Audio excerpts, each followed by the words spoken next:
주님의 종말 설교가 계속되고 있습니다.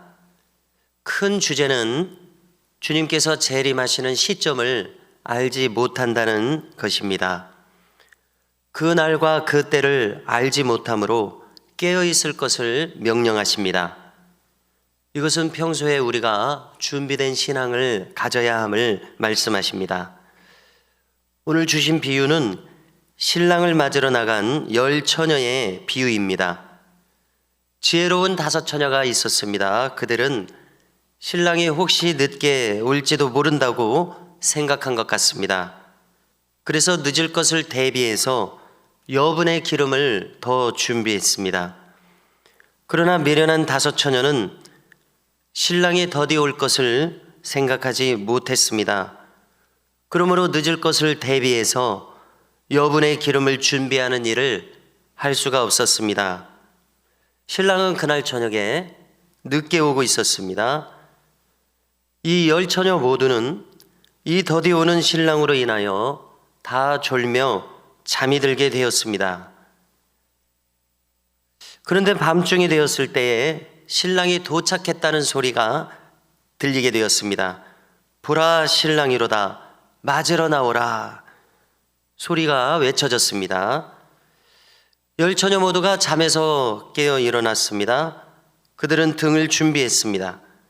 그런데 여분의 기름을 준비하지 못한 미련한 5처녀들이 슬기로운 5처녀에게 요청을 합니다. 우리의 등불이 꺼져가니 너의 기름을 좀 나눠달라. 이렇게 요청했습니다. 그런데 준비된 기름은 슬기로운 5처녀가 사용할 정도밖에 되지 않았던 한정된 기름이었습니다. 이 기름은 나눠줄 수 있는 기름이 아니었습니다. 이 기름이 상징하는 바가 있는데요. 그것은 사람의 믿음을 상징하고 사람의 성령 충만함을 상징합니다. 주님의 비유의 의도는 이 믿음과 성령 충만은 각자 개인이 준비해야 한다는 것이라고 생각하게 됩니다.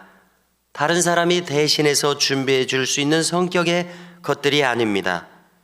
그러므로 구원의 문제는 철저하게 나 자신의 문제인 것을 알 수 있습니다. 다른 사람이 대신해 줄 수 없는 것이 바로 이 구원의 문제입니다. 신랑이 오는 것은 무엇을 뜻합니까? 당연히 여기에서 주제로 삼으신 주님의 재림을 뜻합니다. 우주적인 종말을 뜻합니다.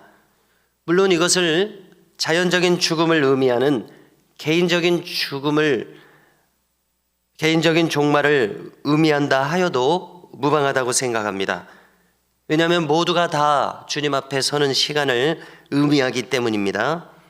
확실한 것이 있습니다. 그것은 다른 사람이 나를 대신해 주지 못한다는 것입니다. 우리는 이것을 분명하게 자각해야겠습니다. 나의 신앙, 나의 성령 충만, 내가 하는 기도 생활, 다른 사람이 대신해 주지 못합니다. 오직 나 자신이 준비하고 있어야 한다는 이 점이 참으로 중요하게 다가옵니다. 10절을 보시면은요, 어리석은 5처녀가 할 수 없이 기름을 사러 나갑니다. 그런데 그 나간 사이에 신랑이 도착했습니다. 준비된 5처녀는 신랑과 함께 혼인잔치에 들어갔습니다. 이것은 당시 유대 사회의 결혼 풍습을 반영하고 있습니다. 창세기 처음에 어떤 기록이 있습니까? 저녁이 되며 아침이 되니 이는 첫째 날이니라, 이렇게 기록되어 있지 않습니까? 이 기록처럼 유대인들은 저녁부터 시작해서 하루가 시작되었습니다. 그러므로 그들은 결혼식도 저녁 시간에 했다는 것입니다. 그런데 문제는 이 중동 지역은 사막 지역이고 도적대가 많았습니다. 그렇기 때문에 밤에는 문단속을 철저하게 해야 했다는 것입니다.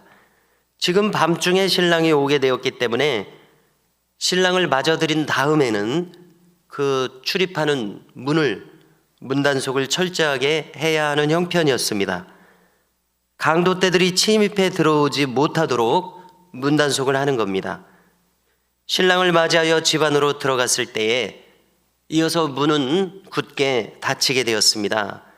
그제서야 기름을 사서 돌아온 다섯 처녀는 이제는 너무나 늦게 되었습니다. 들어갈 기회를 놓쳤습니다. 이 비유를 통해서 주님은 뒤늦게 열어달라고 하는 이 다섯 처녀에게 말씀하십니다. 12절을 보면은 진실로 너희에게 이르노니 내가 너희를 알지 못하노라 하였느니라 말씀합니다. 이 이야기를 들으면서 거듭 거론하게 되는 점은 이것은 비유라는 것입니다. 처음에 천국이라는 말을 언급하셨듯이 천국이 경영되는 원리를 말하는 또 하나의 천국 비유입니다. 기름 준비가 가리키는 바가 무엇이라고 했습니까? 준비된 믿음입니다. 성령 충만함입니다. 기도 생활이라고도 할 수 있겠죠. 아무튼 주님과 연결되어 있는 마음, 동행하는 마음일 것입니다. 평소 우리가 믿음의 사람으로 살아가고 있느냐를 가리킵니다. 평소 회개의 심령을 가지고 살아가고 있느냐를 가리킵니다. 주님은 13절에서 거듭해서 강조하시는데요. 그런즉 깨어 있으라. 너희는 그 날과 그 때를 알지 못하느니라. 그 때를 알지 못하는 고로 마음의 긴장을 놓아버려서는 안 되는 이름을 알게 됩니다. 주님은 안 오시는 것이 아니라 다만 사람이 생각하기에 더디 오실 뿐임을 알게 됩니다.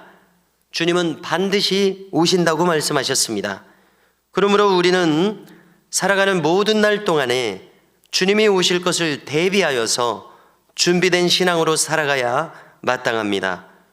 오늘 주님께서 오신다는 이 준비된 마음, 오늘도 오실 수 있다는 이 마음 필요합니다. 그러므로 성도 여러분, 오늘 우리도 이 지혜로운 다섯 처녀와 같이 내 믿음을 깨어있는 믿음이 되도록 해야겠습니다. 평소에 성령 충만함을 유지해야겠습니다. 성령을 소멸하지 말고 성령을 근심하시게 하지 말고 언제나 주님과 동행하며 교통하기를 힘써야 되겠습니다. 오늘도 이와 같이 우리 모두가 지혜로운 자의 믿음을 가지시기를 주님의 이름으로 축복합니다.